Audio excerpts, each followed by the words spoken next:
Hey guys, good afternoon, magandang hapon, maayong hapon sa inyong nga tanan. So today, I'm going to show you how I do a little trick, how I do a fast trick lang talaga, especially at times na wala na akong time mag-makeup. So this is what I do, this is my secret. So all through the years, maraming nagsasabi sa akin, especially my friends, they tell me na I have glue, I have a glowing skin, I have a naturally blushed skin, so they don't know my secret. So this time I'm going to show you the secret that I do, the simple hack. So simple, madali lang talaga siya guys. It's below 5 minutes lang talaga. So this is what I do. First, I first apply an essence or a moisturizer on my face. It depends kung anong gusto nyong ilagay sa mukha nyo, basta as long as may nilalagay, may ina-apply kayong moisturizer.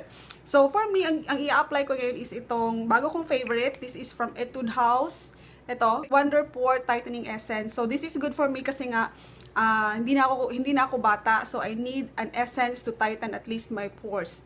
So dalawa ang ginagamit ko ito. Every other day, puli-puli siya. So I have this Olay Total Effect 7-in-1 Anti-Aging Fairness Cream. Then ito. So this time I'm going to use this one. So i-apply ko lang siya. Then after that, I'm going to use this cheek and lip tint from Herbench. Actually, matagal ko nang ginagamit ito guys. College days pa ako. So, year 2005 ko pang ginagamit ito. So, hindi ako nawawala ng stock na ganito. So, this is very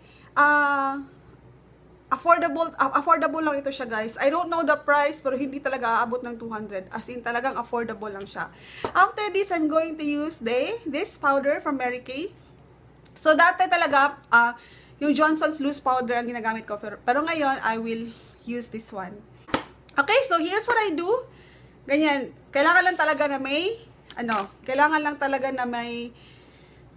wet tissue ka. So, okay, so let's start. Ganun lang guys. Apply lang. Ganun. Dab mo lang siya sa skin mo. Ito. Yan.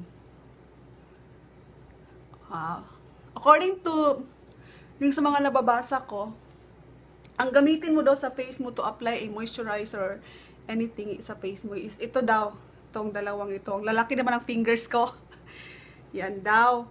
Kasi, to avoid, kasi itong dalawang ito, hindi masyadong forceful sa mukha. So, hindi masyadong nagbibigay ng pressure sa face mo. Yan lang. Pero minsan talaga hindi ko maiiwasan, especially pag nagmamadali ako, itong buong palad ko na ginagamit ko. Ganon. So, okay lang yan siya. Pero lang hindi ka harsh sa mukha mo. Okay lang. Yan. This is what I do. Yan. Sasali ko na rin ang aking neck.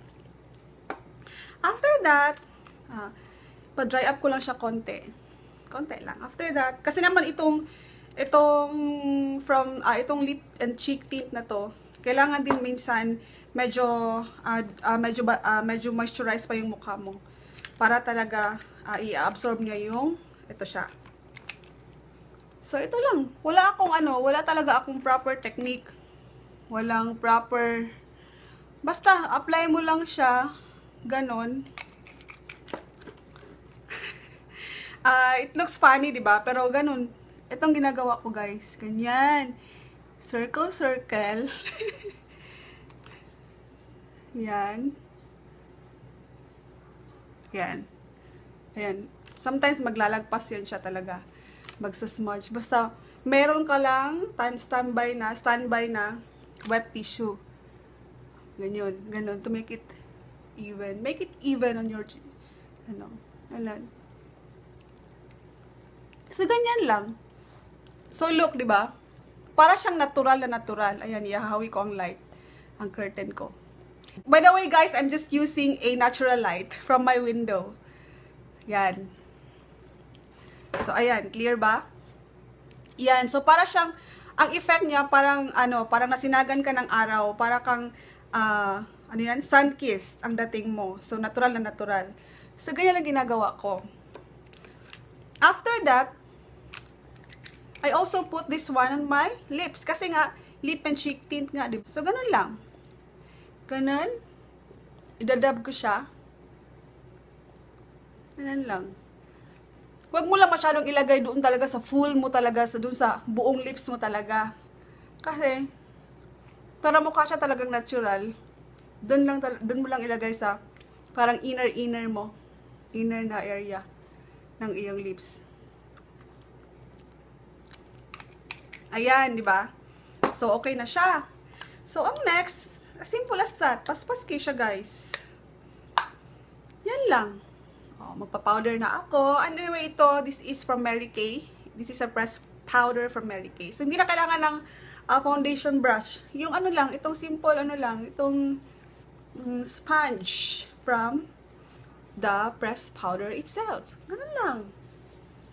As simple as that. Ayan. Oh, diba? So, okay na. Oh. Ayan lang. Yan lang ang ginagawa ko, guys. Especially nung estudyante pa ako, yung nursing pa ako. Siyempre, busy ang life, diba? May duty, ganon. Pero kahit ngayon, yan ang ginagawa ko. So, ayan. Okay na siya. So, pwede ka nang rumampa. Kahit nga, punta ka ng mall, ganito ang itsura, okay na siya. Carry na siya. So, di ba? It looks nice and it looks presentable. At least, hindi ka naman nagbukhang multo sa sobrang pale ng mukha mo, di ba? Okay, oh. Ay, meron pa wala. Yes, okay? Yan. So, it's so natural. It's so natural. It's so presentable. Super light ang mukha mo. Pwede mo rin gawin to, especially pag wala ka talagang balak na mag-makeup sa araw na yan, pero gusto mo talagang mag-glow ka lang naturally. Yan. So, this is what I do. This is one of the skin hacks that I do. So, I'm going to share more on my next videos. Okay? Bye!